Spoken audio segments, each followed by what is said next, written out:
YouTuber, minha gente, mas eu sou professor e o show tem que continuar. Olá, meu nome é Hugo Braga, nós estamos aqui hoje para falar um pouco a respeito do naturalismo. Nascendo como uma espécie de desdobramento do realismo, né, não só na Europa, mas também aqui no Brasil, o naturalismo vai ser uma estética literária que vai trazer a ideia crescente do final do século XIX de valorização da ciência para a literatura. Né? Então vai se buscar, segundo uma visão mais objetiva, mais racional, em tese, né, a compreensão do comportamento social dos indivíduos, né, em especial daqueles que ainda não haviam aparecido nas páginas do romance, o proletariado. Enfim, para entender um pouco do que é o que a gente chama de literatura de teses, né, o estudo dos tipos e dos casos próprios do naturalismo, a gente tem que entender um pouco das transformações científicas que estavam acontecendo então. Bom, Charles Darwin, né, o biólogo inglês, vai fundar a teoria do evolucionismo a partir do lançamento do livro A Origem das Espécies, em 1859. Então, segundo a teoria da evolução de Charles Darwin, todos nós, né, todos os seres vivos, na verdade, passam por um longo processo de evolução. Então, nós, seres humanos, seríamos descendentes de outros seres vivos que vieram antes da gente, né?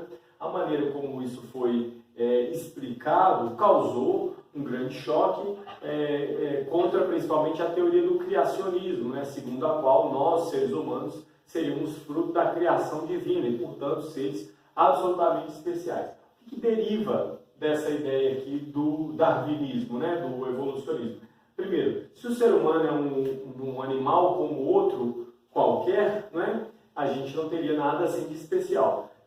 Pergunto, se somos, né, um animal como outro qualquer, é possível compararmos-nos da mesma maneira aos demais animais? Eu acredito que não, porque o ser humano é um animal, até porque nós temos necessidades básicas fisiológicas, como os animais têm, nós temos necessidade de beber água, né, de nos hidratar, de nos alimentar, de descansar, e nós também temos o desejo, né, relacionado à procriação, à cópula, né, que o mundo animal também tem. Mas nós temos um grande diferencial, que é sermos capazes de construir símbolos, né? A linguagem humana é o que o diferencia dos demais animais. Bom, a outra ideia de seleção natural, então, vai ser aqui na literatura principalmente adaptada. A ideia de que, né, num determinado meio só sobrevivem aqueles que se adaptam mais facilmente.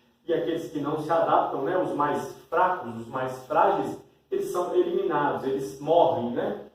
Por exemplo, se eu tenho uma ilha onde lá vivem duas espécies de cobra, não é? Uma tem um veneno mais forte e outra tem um veneno mais fraco. Se lá pousa uma ave e a cobra com veneno mais fraco pica a ave, mas ela não morre imediatamente, essa ave consegue voar e cai no oceano, essa cobra com veneno mais fraco, ela fica sem alimento e ela morre.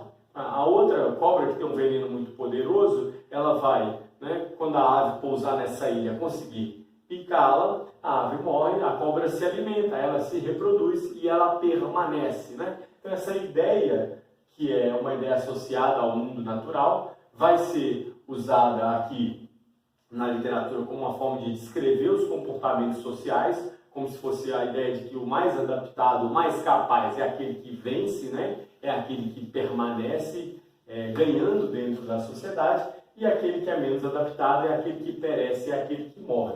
Inclusive, essas ideias vão ser usadas depois, lá no século XX, né, para justificar teorias de eugenia, de separação, né, de hierarquização das raças. Bom, além da teoria do evolucionismo, a gente tem ponte com o positivismo e tem com o determinismo, né? Duas ideias também que vão contaminar, né, a filosofia, as ciências sociais, né, a história e também a literatura. Para Comte, o positivismo é a ideia de que as leis científicas, o comportamento, ele pode ser estudado, né, unicamente através de testes de estímulo e resposta. Então, estaria superado na visão, claro, né, daquele momento lá, a metafísica, a religião, elas seriam conhecimentos ou formas de compreensão da realidade inferiores à compreensão científica. Então esse era um pensamento que imperava naquele momento.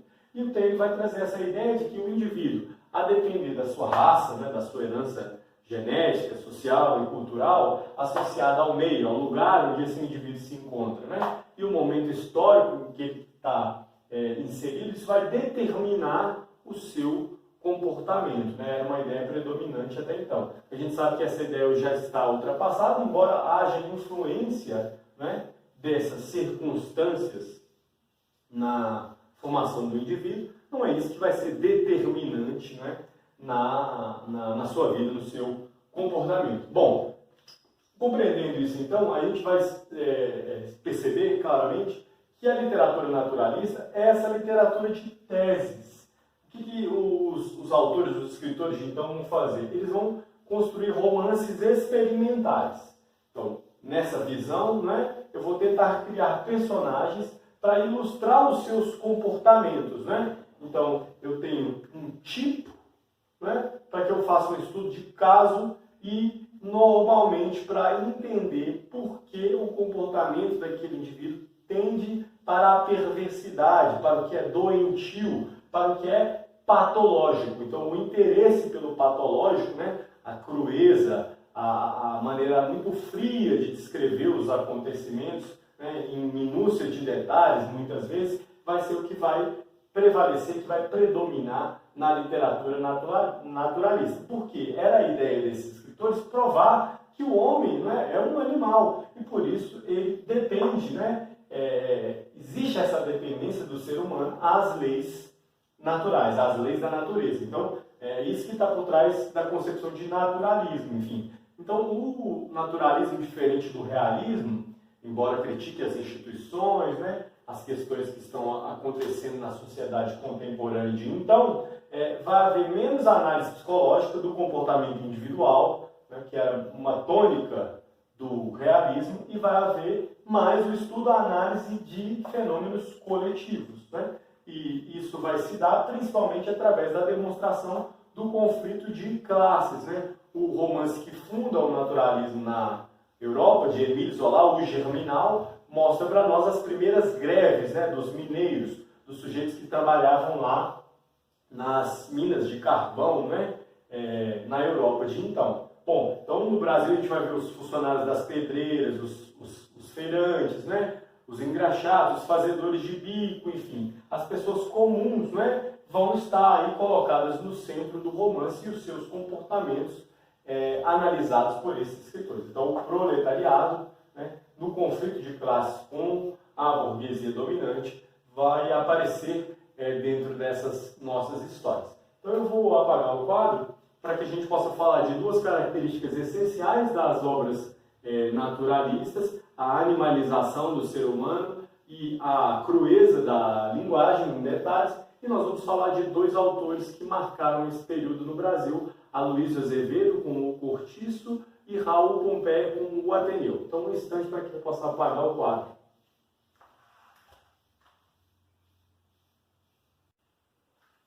Bom, como eu dizia, então, é uma tônica do naturalismo, além de fazer a análise do comportamento social dos indivíduos, né? Determinada raça, em determinado meio e momento, segundo a tese determinista, vai ser muito comum a comparação da figura humana à figura animal. Então, a bestialização, a gente diz, ou a animalização do homem, vai aparecer em diversos trechos, em diversos relatos, quando, né, apresentadas as pessoas submetidas a condições de trabalho, né, e de vida subhumanas, que fazem com que elas percam a sua própria humanidade, né? Então, dominadas pelas necessidades, dominadas pelo instinto. No nosso livro, na página 129, a gente tem um trecho, né, do Germinal, do romance lá do Émile Zola, em que uma jovem Caterine, de 15 anos, está trabalhando lá na mina. E aí ela começa a se sentir tão mal que ela rasga as próprias roupas e se comporta como uma espécie de besta de carga, né? É assim a descrição que aparece para nós aqui. Vou fazer a leitura rapidamente, na página 129 do nosso livro.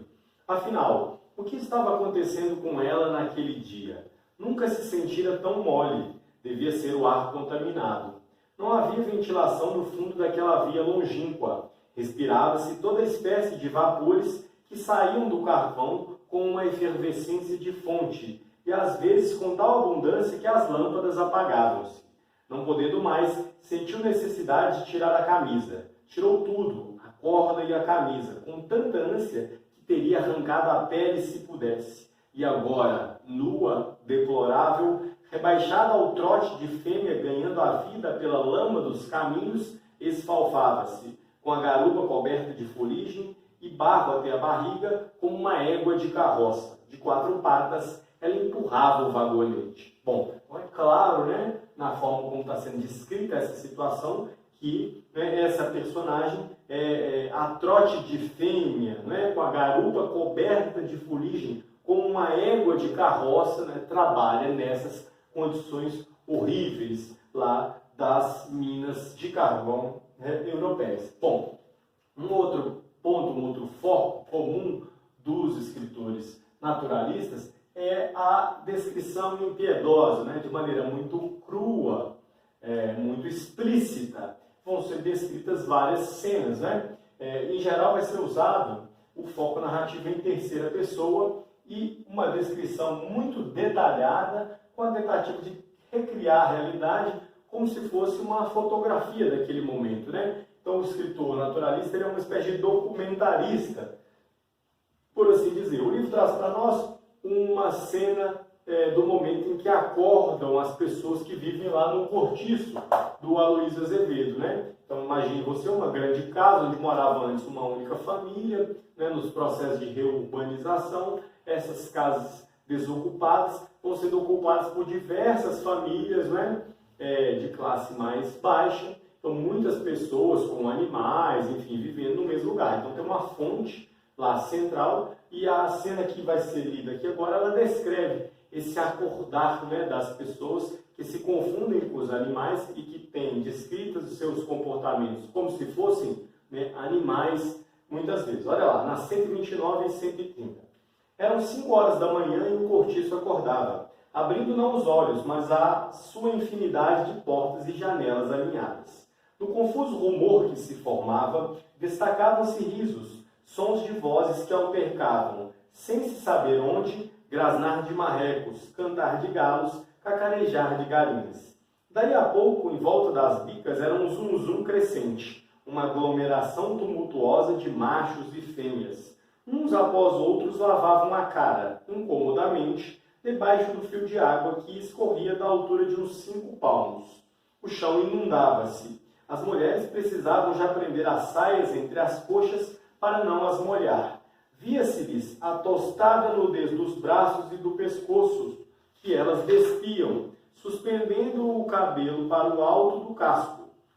Os homens, esses não se preocupavam em não molhar o pelo. Ao contrário, metiam a cabeça bem debaixo da água e esfregavam com força as ventas e as barbas, forçando e fungando contra a palma das mãos. Ora, né? Machos e fêmeas, mulheres que suspendem o cabelo para o alto do casco, homens que não querem molhar o pelo, forçam e fungam, né? Como se fossem ali porcos, né? Ou cavalos, enfim. A gente vê na descrição naturalista essa tentativa, essa aproximação da comparação entre o comportamento humano e o comportamento animal. Bom, então só para a gente compreender e falar um pouco a respeito, né, dos exemplos das obras naturalistas em terras brasileiras, vamos falar desses que foram alguns dos principais autores de suas obras. Eu incluí aqui também o Adolfo Caminha.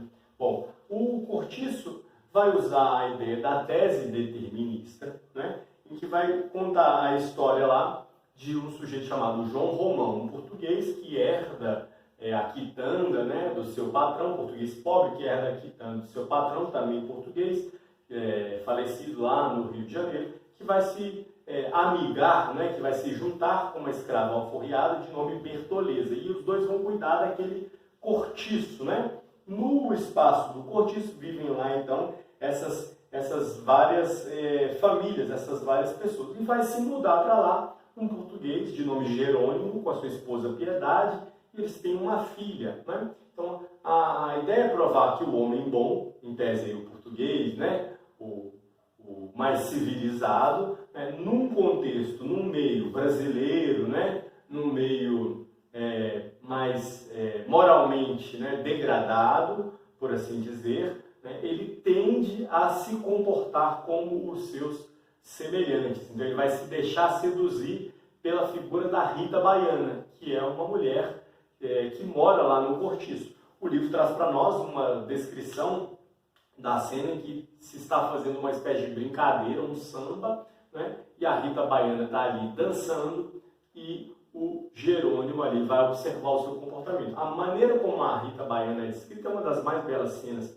da literatura brasileira. Primeiro, ela é comparada aos elementos da flora, então ela é bela, ela é gostosa, não é? Ela é semelhante aos frutos, né, e às flores, às árvores do Brasil, mas depois ela é descrita como os elementos da natureza animal, e aí aparece essa feição, né, não tão agradável assim da figura da Rita Baiana. Bom, leio eu o trecho então na página 131. Jerônimo levantou-se quase que maquinalmente e, seguido por Piedade, aproximou-se da grande roda que se formara em torno dos dois mulatos, e viu a Rita Baiana, que fora trocar o vestido por uma saia, surgir de ombros e braços nus para dançar. Ela saltou em meio à roda, com os braços na cintura, rebolando as ilhargas e bamboleando a cabeça, ora para a esquerda, ora para a direita, como numa sofreguidão de gozo carnal, num requebrado luxurioso que a punha ofegante, já correndo de barriga empinada, já recuando de braços estendidos, a tremer toda, como se fosse afundando no prazer grosso que nem azeite, em que não se toma pé e nunca se encontra fundo. Jerônimo via e escutava, sentindo ir-se-lhe toda a alma pelos olhos enamorados. Naquela mulata estava o grande mistério, a síntese das impressões que ele recebeu chegando aqui. Ela era a luz ardente do meio-dia. Ela era o calor vermelho das cestas da fazenda. Era o aroma quente dos trevos e das baunilhas que o atordoara nas matas brasileiras. Era a palmeira virginal e esquiva que se não torce a nenhuma outra planta. Era o veneno e era o açúcar gostoso. Era o saputi mais doce que o mel e era a castanha do caju que abre feridas com o seu azeite de fogo. Ela era a cobra verde e traiçoeira, a largata viscosa, a muriçoca doida, que esvoaçava havia muito tempo em torno do corpo dele, assanhando-lhe os desejos, acordando-lhe as fibras embambecidas pela saudade da terra, picando-lhe as artérias para lhe cuspir dentro do sangue uma centelha daquele amor setentrional, uma nota daquela música feita de gemidos de prazer, uma larva daquela nuvem de cantáridas que zumbiam em torno da Rita Baiana e espalhavam-se pelo ar numa fosforescência afrodisíaca. Enfim, não é? Então, a Rita Baiana sintetiza irresistivelmente o que é o calor de ser brasileiro, né? Então, a sensualidade e a sexualidade, né, vão fazer com que o português não seja capaz de resistir e ceda a esses impulsos. Então, o meio, né, o cortiço, que é uma espécie de personagem, porque ele surge como um espaço que lança essas individualidades, ele faz com que o personagem, né, não possa ali viver segundo a sua racionalidade, mas cedendo aos seus impulsos, né, sexuais, cedendo aos seus desejos. Bom, isso é uma marca do naturalismo, como vai ser também no bom crioulo, por exemplo. Mas em O Ateneu a gente vai ver uma diferença um pouco sutil com relação ao que é feito nesse momento. O Ateneu vai contar, é uma espécie de romance de memórias, que vai contar a história do menino Sérgio. O autor Raul Pompeia havia sido estudante também de uma dessas escolas em que os pais, né, da elite mandam seus filhos para ficarem 24 horas por dia, um internato. Então, ele vai usar essa história para apontar, né, essas hipocrisias sociais da questão da aparência, né, da fachada, do letreiro, né, daquilo que parece ser uma instituição boa, mas que na verdade é uma instituição tão corrompida, não é, e ruim como todas as outras, né? Então a gente tem no nosso livro um trechinho do momento inicial em que o autor já percebendo que fora, né, o narrador percebendo já fora do ambiente materno, né, da casa, dos cuidados, ele compara esse estar no colégio, né, e como esse universo é diferente do universo familiar. Vais encontrar o mundo, disse-me meu pai à porta do Ateneu, coragem para a luta. Bastante experimentei depois a verdade desse aviso, que me despia, num gesto, das ilusões de criança educada exoticamente na estufa de carinho que é o regime do amor doméstico. Diferente do que se encontra fora, tão diferente que parece o poema dos cuidados maternos um artifício sentimental, com a vantagem única de fazer mais sensível a criatura à impressão rude do primeiro ensinamento, têmpera brusca da vitalidade na influência de um novo clima rigoroso. O Ateneu era o grande colégio da época, afamado por um sistema de nutrida reclame, mantido por um diretor que de tempos a tempos reformava o estabelecimento, pintando jeitosamente de novidade, como os negociantes que liquidam para recomeçar com artigos de última remessa. O Ateneu, desde muito, tinha consolidado o crédito na preferência dos pais, sem levar em conta a simpatia da meninada, a cercar de aclamações o bombo vistoso dos anúncios.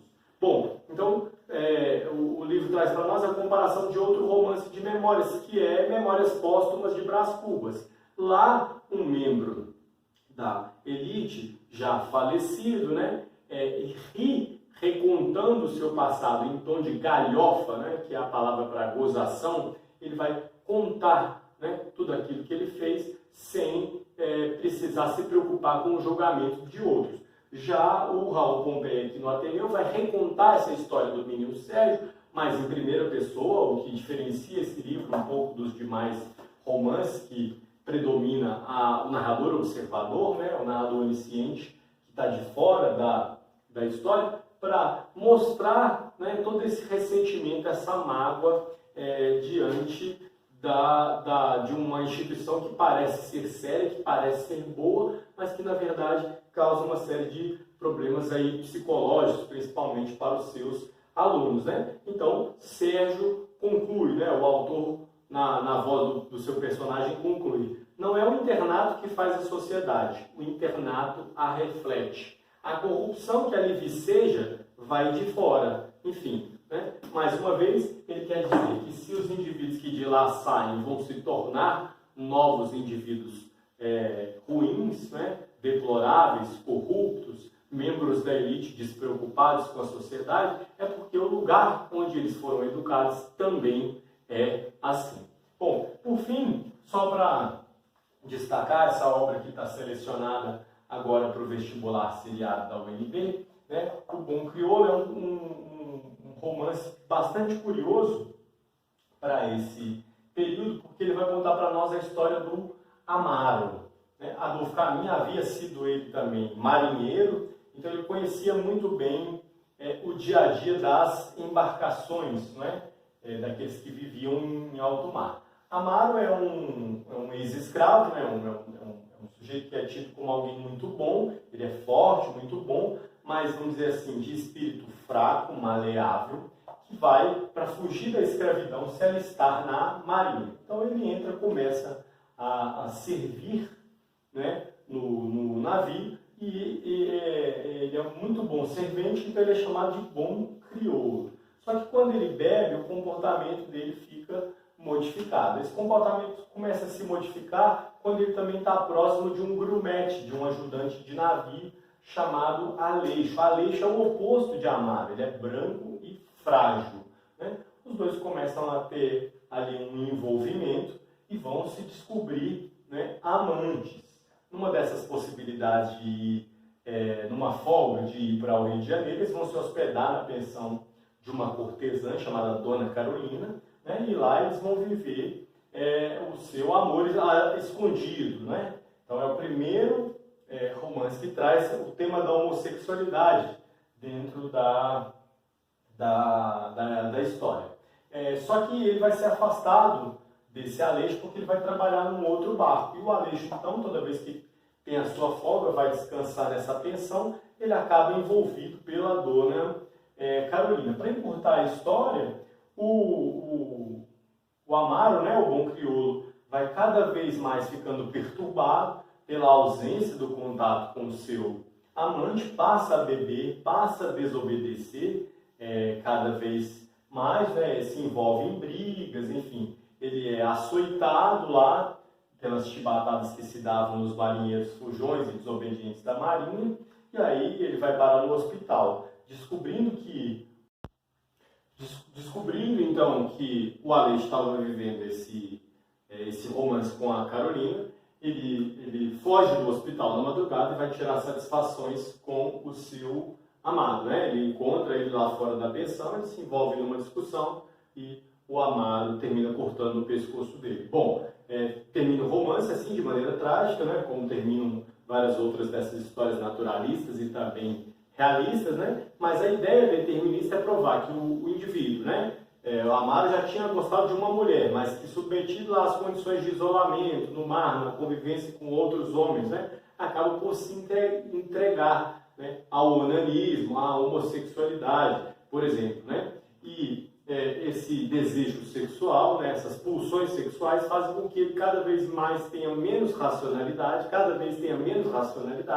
né, e acabe agindo aí como um animal, né, como uma besta, chegando ao ponto de assassinar. Então, são as teses do momento, né, teses bastante preconceituosas. A gente vê que recair sobre a figura do negro a questão da homossexualidade e da perversão é mais fácil de se fazer, embora Adolfo Caminha fosse ele mesmo um mulato, não é? Então, essas histórias vão mostrar para nós um pouco da tentativa dos escritores de construir esses romances de tese, né? Essa tentativa de estudo de casos típicos, né? Para demonstrar o comportamento patológico, né? Doentio dos seres humanos, a depender da sua raça, do meio e do momento em que vivesse. Tudo bem? Era isso que eu tinha para falar. Muito obrigado pela sua atenção.